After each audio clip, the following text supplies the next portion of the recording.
Praise the Lord. கர்த்தர் நாம் மகிமைப்படுவதாக.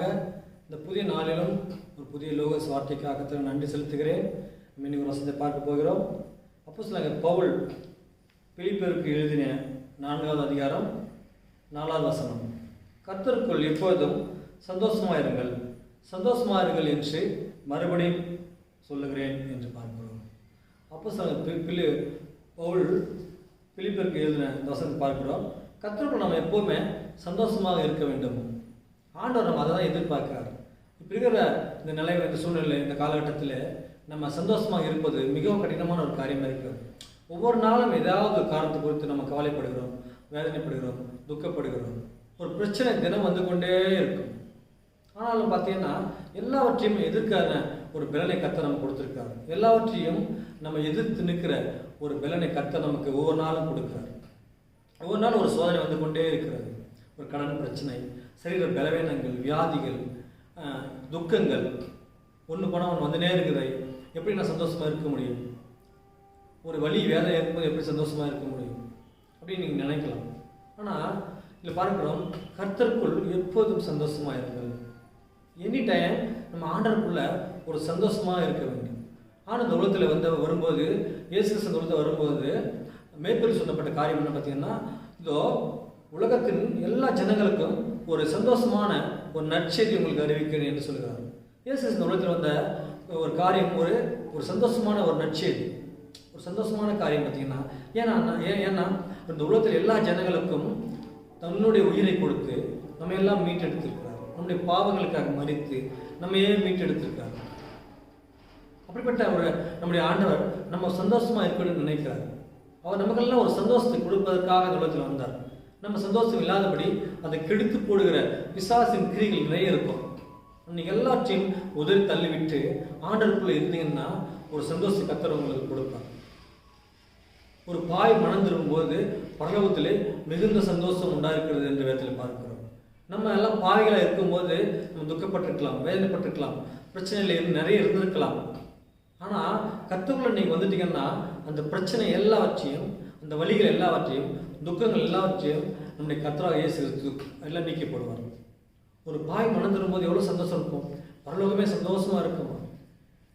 அப்போ இந்த நம்ம பாவிகளாக தான் இருந்தோம், நம்ம எல்லாம் அவர் ரட்சித்தாரே, நம்ம எல்லாம் மனம் திரும்பி ரட்சிக்கப்பட்டு கர்த்தருக்குள்ளே வந்து ஞானசானம் எடுத்து ஆண்டவர்த்தை கேட்டுக்கொண்டு நம்ம ஏன் சந்தோஷமாக இல்லாமல் இருக்கிறோம்? ஏதாவது குறித்து ஒரு கவலை, ஏதாவது ஒரு பிரச்சனை நமக்குள்ள தினம் வந்து கொண்டு தான் இருக்கும். பிசாசன் நம்ம சந்தோஷமாக இருக்கக்கூடாது என்று அவன் ஏதாவது ஒரு பிரச்சனை கொடுத்து கொண்டே தான் இருப்பான். யார் மூலமாக வந்து கொண்டே இருக்கும், யாராவது நம்ம நெருக்கிக் கொண்டே இருப்பார்கள். நம்ம எதிர்பார்த்த காரியம் நமக்கு வராது. நம்ம கொடுக்க நினைச்ச கொடுக்க மாட்டாங்க, நம்ம உதவி நினைச்ச உதவி செய்ய மாட்டாங்க. நம்ம மனுஷனை நம்பிக்கொண்டே இருக்கிறோம்.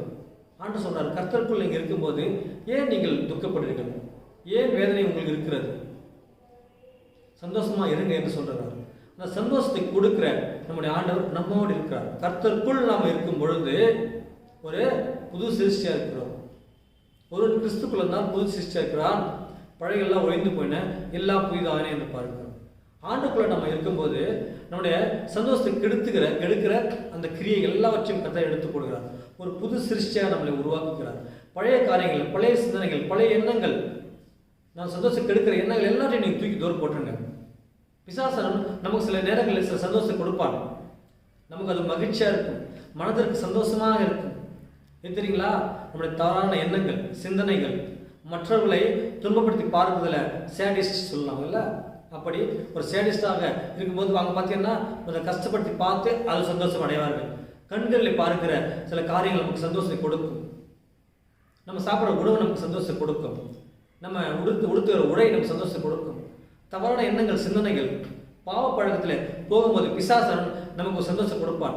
அது நமக்கு மகிழ்ச்சியாக இருக்கும். ஆனால் ஆண்டவர் அதை விரும்புவதில்லை. நீங்கள் ஆண்டவருக்குள்ளே இருங்க, அந்த சந்தோஷம் அது நமக்கு மிக அதிகமாக இருக்கும். அந்த சந்தோஷம் நிலையாக இருக்கும். பிசாசுக்கு சந்தோஷம் கொஞ்ச நேரம் தான் இருக்கும். நீங்கள் பார்க்குற சில காரியங்கள் சந்தோஷம் கொடுக்கலாம், அது கொஞ்ச நேரம் தான் இருக்கும். மறுபடியும் நமக்கு அந்த வலி இருக்கும், மறுபடியும் அந்த பிரச்சனை இருக்கும், திருப்பி சந்தோஷம் வரலன்னு நினைக்கலாம். ஆனால் ஆண்டருக்குள்ளே நீங்கள் இருக்கும்போது அந்த பாவ பழக்கங்கள் எல்லாம் நமக்கு போயிடும். நம்ம சந்தோஷம் கர்த்தர் நமக்கு கொடுப்பார். பிசாசு கொடுக்குற சந்தோஷம் அது இல்லை. அது சீக்கிரத்தில் நம்மகிட்ட கடந்து போயிடும். அது சீக்கிரத்தில் நீங்கிவிடும். இந்த லேசான உபத்திரவம், அந்த லேசான உபத்திரவம் கொஞ்ச நேரத்தில் போயிடும். பிசாசன் பார்த்தீங்கன்னா மோசைய என்னன்னா சிவசமத்தில் மோசை ஜனங்களை வழிநடத்தி போகும்போது ஜனங்களாம் எவ்வளோ வேதனைப்பட்டிருப்பாங்க. நம்மளை கொன்றுவாங்களோ, நம்ம எப்படி நம்ம சிவசமத்தை கடந்து போக முடியும் என்று எவ்வளோ அங்கலாய்ப்பு இருந்திருக்கும். லட்சக்கணக்கான ஜனங்கள் கடந்து போகிறாங்க. பின்னாடி பெரிய சேனைகள் அவங்களை துரத்தி கொண்டு வருகிறது. ஆனால் ஆண்டவர் அவர்களை வழி நடத்தி அந்த பக்கம் கொண்டு போய் சேர்த்த பிறகு அவர்களெல்லாம் ஆடி பாடி சந்தோஷமாக அவர்கள் இருந்தார்கள் என்று பார்க்கிறோம். துதித்தார்கள் தேவனை, மகிழ்ச்சியாக இருந்தார்கள். நம்முடைய உயிரை நம்ம எல்லாம் அழிக்க நினைத்த சத்துரு நம்ம விட்டு நீங்கிவிட்டார் என்று சந்தோஷப்பட்டார்கள். அப்படித்தானே ஒரு சந்தோஷம் கர்த்தர் நமக்கு கொடுப்பார். கர்த்தருக்குள்ள நீங்கள் இருந்தீங்கன்னா, கர்த்தரை நீங்கள் விசுவாசிக்கின்றால், உங்களுடைய பழைய எண்ணங்கள் சிந்தனைகள் நம்ம விட்டு போயிடுச்சுன்னா கர்த்தர் நமக்கு ஒரு சந்தோஷம் கொடுப்பார். கர்த்தருக்குள் எப்போதும் சந்தோஷமா இருங்கள். எல்லா நேரமும் நீங்கள் நம்ம சந்தோஷமா இருக்க கர்த்தர் நினைக்கிறார், கர்த்தர் எதிர்பார்க்கிறார். பிசாசை நம்ம கொடுக்குற பிரச்சனை எல்லாத்தையும் தூக்கி தூரம் போடுங்க. ஆண்டவருக்குள்ள நீங்கள் இருங்க. எப்போதும் ஒரு சந்தோஷத்தை கர்த்தர் நமக்கு கொடுப்பார். அந்த சந்தோஷம் நமக்கு வராதபடி நம்ம தடை பண்ணி கொண்டே இருப்பான். துக்கப்படுத்தி கொண்டே இருப்பான். வலியில் கொடுத்து கொண்டே இருப்பான். வேதனை கொடுத்து கொண்டே இருப்பான். ஏதாவது ஒரு பிரச்சனை வந்து கொண்டே இருக்கும். மனுஷன் மூலமாக வந்து கொண்டே தான் இருக்கும். எல்லாம் எதிர்த்து நிற்கலாக நம்ம இருக்க வேண்டும். நீங்கள் இருப்பீங்களா? கர்த்தர் உங்களை நிச்சயமாக ஆசீர்வதிப்பார். எப்போதும் கர்த்தருக்குள்ள ஒரு சந்தோஷத்தை கர்த்தர் உங்களுக்கு கொடுப்பார். இந்த காலை வேளையில் கர்த்தர் உங்களை இந்த நாளில் அப்படி சந்தோஷத்தை இனிமேல் வர நாட்கள் எல்லாவற்றையும் உங்களுக்கு கொடுக்க போகிறார் என்று நான் விசுவாசிக்கிறேன். நீங்களும் விசுவாசிங்க. கர்த்தர் ஆசீர்வதிப்பாராக. நம்ம ஜெபிக்கலாமா? எங்கள் அதிகமான சேர்ந்து பரிசுத்தமான தகப்பனே, கர்த்தருக்குள் எப்போதும் சந்தோஷமாக இருங்கள். சந்தோஷமாக இருங்கள் என்று மறுபடியும் உங்களுக்கு சொல்லுகிறேன் என்று பார்க்கிறேன் தகப்பனே. ஒரு சந்தோஷத்தை நீங்கள் கொடுப்பதற்காக நான் நன்றி செலுத்துகிறேன் தகப்பனே. சந்தோஷம் கெடுத்து போகிற பிசாசின் கிரிகளை எல்லாவற்றையும் எங்களுக்கு அகற்றி போக தகப்பனே. இதை பார்த்து கொண்டிருக்கிற கேட்டுக்கொண்டிருக்கிற சகோதரர்களும் சகோதரியும் நாங்கள் ஜெபிக்கிறோம் தகப்பனே. அவங்களை நீர் ஆசீர்வதி தகப்பனே. சந்தோஷத்தை கொடுக்காதபடி இருக்கிற கிரிகள்லாம் மாற்றி போடுங்க. இயேசு மூலம் வேண்டுகிறோம் பாருங்க தகப்பனே. ஆமென். கர்த்தர் ஆசீர்வதிப்பாராக. எப்பவும் சந்தோஷமாக இருக்க வேண்டும் கர்த்தர் விரும்புகிறார். மறுபடியும் ஒரு வீடியோ மூலம் நான் உங்களை சந்திக்கிறேன்.